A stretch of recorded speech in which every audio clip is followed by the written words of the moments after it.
सुस्वागतं छात्राः। अद्य वयं दशमः पाठः वरं बुद्धिर्न सा विद्या पंचतंत्रात्। पंचतंत्र से कहानी ली गई है। वरम बुद्धि, बुद्धि श्रेष्ठ है, न सा विद्या, वह विद्या नहीं।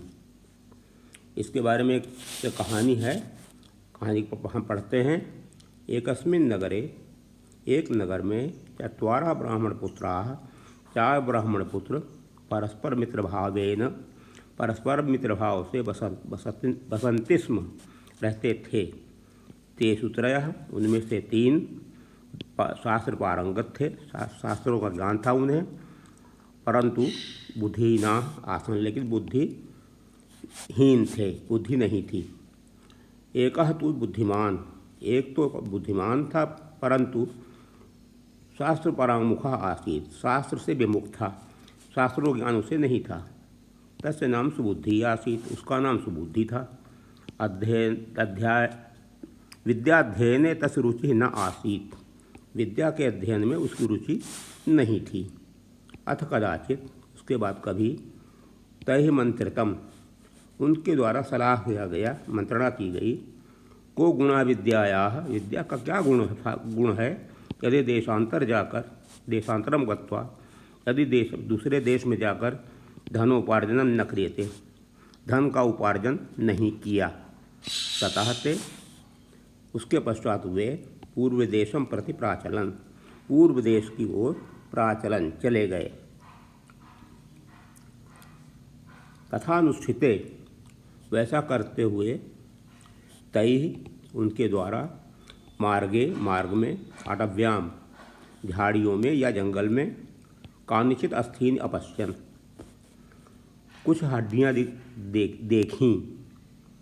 ततः एकेन उक्तम, तब एक ने कहा, अहो, अरे, अद्य विद्यायाः प्रयोगम कुर्मः, आज विद्या का प्रयोग करें। किंचित एतत् सत्वम मृतम तिष्ठति, यह सत्व, प्राणी, जीव, किंचित मृतम अस्ति, मरा हुआ है, कुछ मरा हुआ है। तद विद्या प्रभावेण, इसलिए विद्या के प्रभाव से, जीवितम कूर्मः, जीवित करते हैं। अहम अस्थि संचयम करोमि, मैं हड्डियों को जोड़ता हूँ, अस्थि का संचय करता हूँ। ततः, उसके पश्चात, तेन अस्थि संचया कृतः, उसने हड्डियों को संचित किया, इकट्ठा किया। द्वितीयेन मांस रुधिरम संयोजितम, दूसरे ने उस पर चमड़ा और मांस, रक्त, रुधिर संयोजितम डाल दिया। तृतीयोपि यावत् जीवितम संचारयति, तीसरा भी यावत् जीवनम संचारे, जब तक उसमें जीवन संचार करे, जीवन प्रवेश करे, तावत् सुबुद्धिना, तब तक सुबुद्धि के द्वारा निषिद्ध रोका गया। भो तिष्ठत भवान, आप लोग रुकें। ऐसा सिंह प्रतीयते, ये सिंह प्रतीत होता है।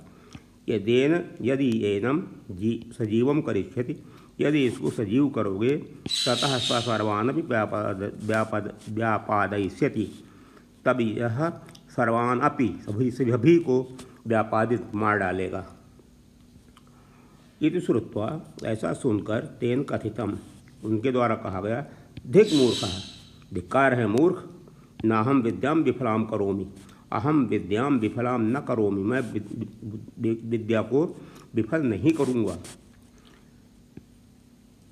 ततः सुबुद्धि, तब बुद्धि ने कहा, तर्हि, तो, तब, प्रतीक्षस्व क्षणमेकम, एक क्षण प्रतीक्षा करो, यावद् अहम वृक्षम आरोहामि, जब तक मैं वृक्ष पर चढ़ता हूँ।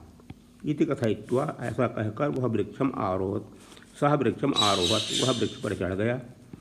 तदा तृतीयेन ब्राह्मणेन, तब तीसरे ब्राह्मण ने, यावत् तस्मिन् प्राणाः संचारिताः, जब तक उसमें प्राण का संचार करता, तावत् तेन, तब तक उनके द्वारा, जीवितेन सिंहेन, जीवित किए गए सिंह ने, त्रयो व्यापादिता, तीनों को भी मार दिया। तत्पश्चात सुबुद्धि, उसके पश्चात सुबुद्धि, वृक्षादवतीर्य, वृक्ष से उतरकर गृहम गता, घर गया। अतः सत्यमेव कथ्यते, इसलिए सही सत्य कहा गया है। वरम बुद्धि श्रेष्ठ है, न सा विद्या, वो विद्या नहीं। और विद्यायाः बुद्धि उत्तमा, विद्या से बुद्धि उत्तम है, श्रेष्ठ है। बुद्धिहीनाः विनश्यन्ति, बुद्धि से ही लोग विनष्ट हो जाते हैं। यथा ते सिंह कारका, जैसे हुए सिंह को जान देने वाले, सिंह को प्राण देने वाले, सिंह को बनाने वाले का नाश हुआ है, वैसे ही बुद्धिहीनों का विनाश होता है। अब शब्द शक्ति में है, शब्दार्थ देख लीजिए। इसी में आपको धातुएं भी दिखाई गई हैं, इनको आप पढ़ लीजिएगा। बाकी इसका हिंदी रूपांतरण हमने आगे दिया हुआ है, आप उससे रिवाइज कर लीजिएगा, समझ में आ जाएगा। अभ्यास पर आते हैं। संप्रति लेखनीयम, अब लिखना है हमें। उचित विकल्पेन उत्तरत, उचित विकल्प में से उत्तर दीजिए। एकस्मिन् नगरे कति ब्राह्मणपुत्राः वसन्, तो कह रहे हैं 4 ब्राह्मणपुत्राः आसन्। तेषु 3 कीदृशाः आसन्, तेषु 3 शास्त्रपारंगताः आसन्। शास्त्रपराङ्मुखस्य नाम किमासीत्, शास्त्रपराङ्मुखस्य नाम सुबुद्धिः आसीत्। ते कुत्र प्राचलन्, ते पूर्वदेशं प्राचलन्। तैः मार्गे किमपश्यन्, तैः मार्गे अस्थीनि अपश्यन्। प्रश्न नंबर 2 पर आइए। घटना के अनुसार इनको फिर से लिखिए। हमने नंबरिंग कर दी है, आप इस नंबर से कर सकते हैं। एकस्मिन् नगरे 4 ब्राह्मणपुत्राः वसन्ति स्म, 1 नंबर। दूसरे नंबर पर है ततः ते पूर्वदेशं प्रति प्राचलन्। तीसरे में है द्वितीयेन चर्म मांस रुधिरम संयोजितम। चौथा पर है बुद्धि वृक्षम आरोहत। 5वां है सिंहेन त्रयोपि व्यापादिताः, सिंहः त्रयोपि व्यापादिताः। असुबुद्धि वृक्षादवतीर्य गृहं गतः। प्रश्न नंबर 3, स्म का प्रयोग करते हुए वाक्यों को फिर से लिखें। सहा ते अवदन का लिखा है इन्होंने, ते वदन्ति स्म, बहुवचन था ना। सह अगच्छत, तो सह गच्छति स्म। छात्राः अपठन्, छात्राः पठन्ति स्म। अहं विद्यालयम् अगच्छाम, अहं विद्यालयं गच्छति स्म। तव कार्यम् अकुरुताम, तव कार्यं कुरुतः स्म।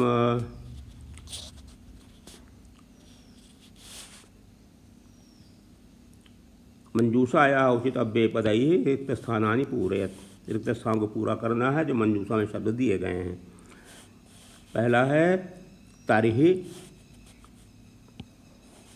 सिंहेन उत्थाय व्यापादिताः। यदि त्वम आगच्छसि तदा अहमपि आगच्छामि। यदि त्वम आगच्छसि तदा अहमपि आगच्छामि।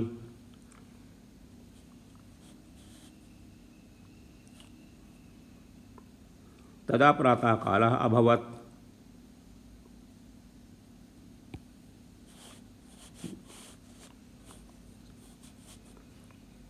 रमेशः एव मम मित्रम् अस्ति, रमेशः एव मम मित्रम् अस्ति। त्वं कदा पठिष्यसि, तुम कब पढ़ोगे। बालकाः अपि भ्रमणाय अगच्छन्, बालक भी भ्रमण के लिए गए। गाँव में आप ततः को कर सकते हैं, जहाँ तदा लिखा है वहाँ ततः कर दीजिए ताकि सभी शब्दों का प्रयोग हो जाए। ततः प्रातःकाल अभवत्। भाषा अवबोधन में विपरीत अर्थों का मिलान करिए। सत्य का असत्य, लाभ का हानि, मित्रम शत्रु, बुद्धिमान मूर्खः, सजीवम निर्जीवम। उदाहरण अनुसृत्य प्रकृति प्रत्यय विभागम कुरुत। प्रकृति और प्रत्यय लिखिए अलग अलग। श्रुत्वा, श्रु प्रकृति है, त्वा धातु है, प्रत्यय है, श्रु धातु है। अवतीर्य अव प्लस त्रि लेप प्रत्यय। प्रणम्य प्र प्लस नम प्लस लेप प्रत्यय। भू प्लस अक्त्वा भूत्वा, उत प्लस स्था प्लस ल्याप उत्थाय, गम प्लस अक्त्वा गत्वा, पा प्लस अक्त्वा पात्वा पीत्वा, सम प्लस युज प्लस वक्ता संयोजितम। शब्दार्थ मेलनम कुरुत, शब्दार्थों का मेलन करिए। निषिद्धा माने मना किया गया।